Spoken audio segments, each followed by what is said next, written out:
اعوذ باللہ من الشیطان الرجیم بسم اللہ الرحمن الرحیم ثم اتبع سببا حتى اذا بلغ مطلع الشمس وجدها تطلع على قوم لم نجعل لهم من دونها سترا كذلك وقد احطنا بما لديه خبرا ثم اتبع سببا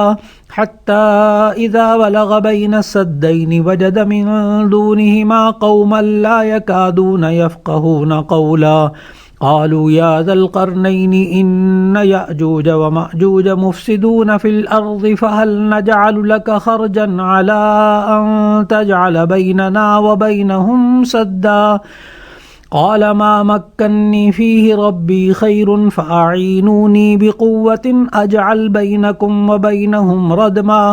آتوني زبر الحديد حتى إذا ساوى بين الصدفين قال انفخوا حتى إذا جعله نارا قال آتوني أفرغ عليه قطرا فما استطاعوا أن يظهروه وما استطاعوا له نقبا قال هذا رحمة من ربي فإذا جاء وعد ربي جعله دكا وكان وعد ربي حقا صدق اللہ العظیم۔ ان آیات کا ترجمہ یہ ہے، پھر اس نے ایک اور سامان سفر کا کیا یہاں تک کہ سورج کے طلوع ہونے کے مقام پر پہنچا تو دیکھا وہ ایسے لوگوں پر طلوع کرتا ہے جن کے لیے ہم نے سورج کی اس طرف کوئی اوٹ نہیں بنائی تھی۔ حقیقت حال کی یوں تھی، اور جو کچھ اس کے پاس تھا ہم کو سب کی خبر تھی۔ پھر اس نے ایک اور سامان کیا یہاں تک کہ دو دیواروں کے درمیان پہنچا تو دیکھا کہ ان کے اس طرف کچھ لوگ ہیں کہ بات کو سمجھ نہیں سکتے۔ ان لوگوں نے کہا ذوالقرنین، یاجوج اور ماجوج زمین میں فساد کرتے رہتے ہیں، بھلا ہم آپ کے لیے خرچ کا انتظام کر دیں کہ آپ ہمارے اور ان کے درمیان ایک دیوار کھینچ دیں۔ ذوالقرنین نے کہا، خرچ کا جو مقدور اللہ تعالیٰ نے مجھے بخشا ہے وہ بہت ہی اچھا ہے، تم مجھے قوت بازو سے مدد دو، میں تمہارے اور ان کے درمیان ایک مضبوط دیوار بنا دوں گا۔ تو تم لوہے کے بڑے بڑے تختے لاؤ۔ چنانچہ کام جاری کر دیا گیا، یہاں تک کہ جب اس نے دونوں پہاڑوں کے درمیان کا حصہ برابر کر دیا اور کہا کہ اب اسے دھونکو، یہاں تک کہ جب اس کو دھونک دھونک کر آگ لگا دی تو کہا کہ اب میرے پاس تانبا لاؤ، اس پر پگھلا ہوا ڈال کر دوں گا۔ پھر ان میں سے یہ قدرت نہ رہی کہ اس پر چڑھ سکیں اور نہ یہ طاقت رہی کہ اس میں نقب لگا سکیں۔ وہ بولا کہ یہ میرے پروردگار کی مہربانی ہے، جب میرے پروردگار کا وعدہ آ پہنچے گا تو اس کو ڈھا کر ہموار کر دے گا، اور میرے پروردگار کا وعدہ سچا ہے۔ آج کی تلاوت کردہ آیات میں ذوالقرنین کے دو اور سفروں کا ذکر ہے۔ دوسرے سفر میں وہ دنیا کے انتہائی مشرقی آبادی تک جا پہنچے تھے۔ یہاں کچھ غیر متمدن لوگ رہتے تھے، ان میں مکان بنانے اور چھتیں ڈالنے کا رواج نہیں تھا، سب کھلے میدان میں رہتے تھے، اس لیے دھوپ سے بچاؤ کے لیے کوئی اوٹ نہیں تھی، بلکہ سورج کی کرنیں ان پر براہ راست پڑتی تھیں۔ قرآن حکیم نے اس دوسرے سفر کا ذکر صرف اتنا ہی فرمایا۔ اس کے بعد سورہ کہف کی آیت نمبر 92 سے ذوالقرنین کے تیسرے سفر کا ذکر فرمایا، اور قرآن حکیم نے اس سفر کی سمت متعین نہیں فرمائی، لیکن اکثر مفسرین کا یہ خیال ہے کہ یہ سفر شمال میں دنیا کی انتہائی آبادی کی طرف ہوا تھا۔ یہاں لوگوں کی زبان بالکل مختلف تھی، اور شاید حلیہ بھی ایسا ہو کہ اس میں سمجھ کے آثار نظر نہ آتے ہوں۔ پھر ان سے جو گفتگو ہوئی وہ یا تو کسی ترجمان کے ذریعے ہوئی یا اشاروں وغیرہ سے۔ چنانچہ اللہ رب العزت نے فرمایا حتی اذا بلغ بین السدین، یہاں تک کہ وہ دو پہاڑوں کے درمیان پہنچے۔ لفظ صد عربی زبان میں ہر اس چیز کے لیے بولا جاتا ہے جو کسی چیز کے لیے رکاوٹ بن جائے، چاہے دیوار ہو یا پہاڑ، اور قدرتی ہو یا مصنوعی بنایا ہوا۔ یہاں سدین سے مراد دو پہاڑ ہیں جو یاجوج اور ماجوج کے راستے میں رکاوٹ تھے، لیکن ان دونوں کے درمیانی درے سے وہ حملہ آور ہوتے تھے جسے کو ذوالقرنین نے بند کیا تھا۔ تو اس قوم نے کہا،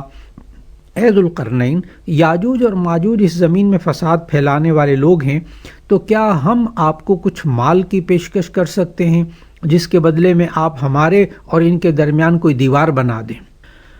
یاجوج اور ماجوج دو حبشی قبیلے تھے جو ان پہاڑوں کے پیچھے رہتے تھے، اور تھوڑے تھوڑے وقفوں سے وہ پہاڑوں کے درے درمیان سے نکل کر اس علاقے میں آ کر قتل و غارت گری کا بازار گرم کر دیتے تھے۔ علاقے کے لوگ ان سے پریشان تھے،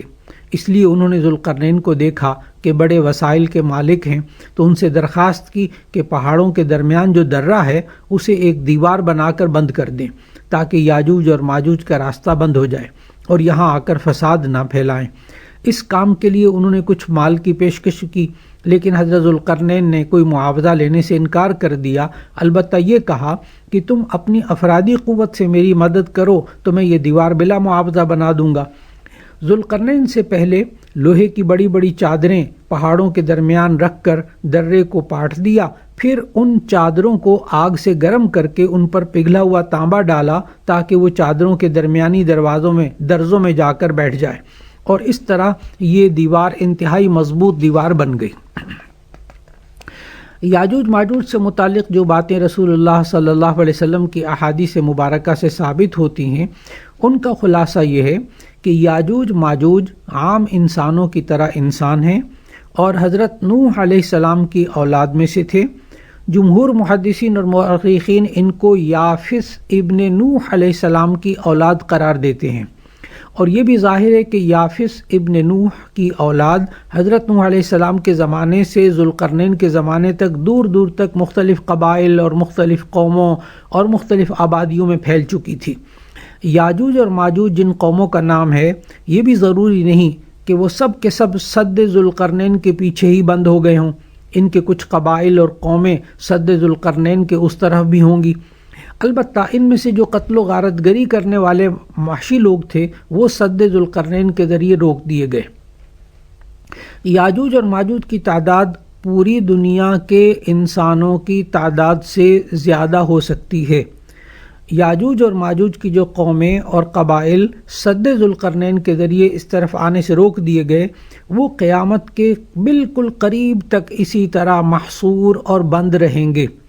ان کے نکلنے کا وقت امام مہدی علیہ السلام کے ظہور کے بعد ہوگا، پھر خروج دجال ہوگا، جبکہ حضرت عیسیٰ علیہ السلام نازل ہو کر دجال کو قتل کر چکیں گے۔ یاجوج اور ماجوج کے کھلنے کا وقت سد ذوالقرنین کے منہدم ہو کر زمین کے برابر ہو جائے گی۔ اس وقت یہ یاجوج اور ماجوج کی بے پناہ قومیں بیک وقت پہاڑوں کی بلندیوں سے اترتی ہوئی تیز رفتاری کی وجہ سے ایسے معلوم ہوگی گویا کہ یہ پھسل پھسل کر گر رہے ہیں، اور یہ لاتعداد وحشی انسان عام انسانی آبادی اور پوری زمین پر ٹوٹ پڑیں گے اور ان کے قتل و غارت گری کا کوئی مقابلہ نہ کر سکے گا۔ اللہ تعالیٰ کے رسول حضرت عیسیٰ علیہ السلام بھی اللہ تعالیٰ کے حکم سے اپنے ساتھی مسلمانوں کو لے کر کوہ طور پر پناہ لیں گے، اور عام دنیا کی آبادی میں جہاں کچھ محفوظ مقامات ہیں وہ ان میں بند ہو کر اپنی جانیں بچائیں گے۔ کھانے پینے کا سامان ختم ہو جانے کے بعد ضروریات زندگی انتہائی مہنگی ہو جائیں گی، اور باقی انسانی آبادی کو یہ وحشی قومیں ختم کر ڈالیں گی اور ان کے دریاؤں کو یہ پانی تک چوس جائیں گے۔ یہ سب علامات قیامت نبی کریم صلی اللہ علیہ وسلم نے ارشاد فرمائیں۔ حضرت عیسیٰ علیہ السلام اور ان کے رفقا کی دعا سے یہ قومیں بیک وقت ہلاک کر دی جائیں گی۔ ان کی لاشوں کی بدبو کی وجہ سے زمین پر بسنا مشکل ہو جائے گا۔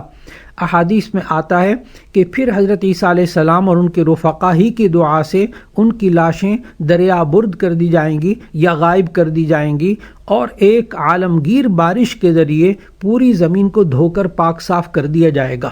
یہ روایات جامع ترمذی حدیث کی کتاب میں موجود ہیں۔ اس کے بعد تقریباً 40 سال امن و امان کا دورہ ہوگا۔ زمین اپنی برکات اگل دے گی، کوئی مفلس محتاج نہیں رہے گا، کوئی کسی کو نہ ستائے گا،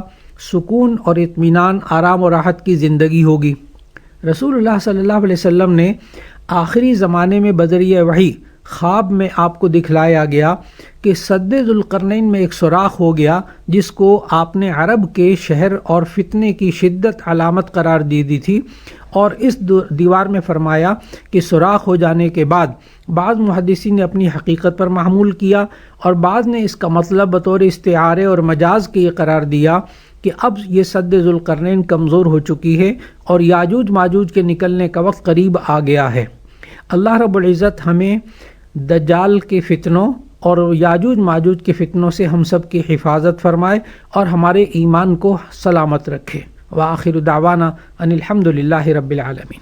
This program is the sole property of Pakistan Broadcasting Corporation, Islamabad. Piracy in this regard is illegal.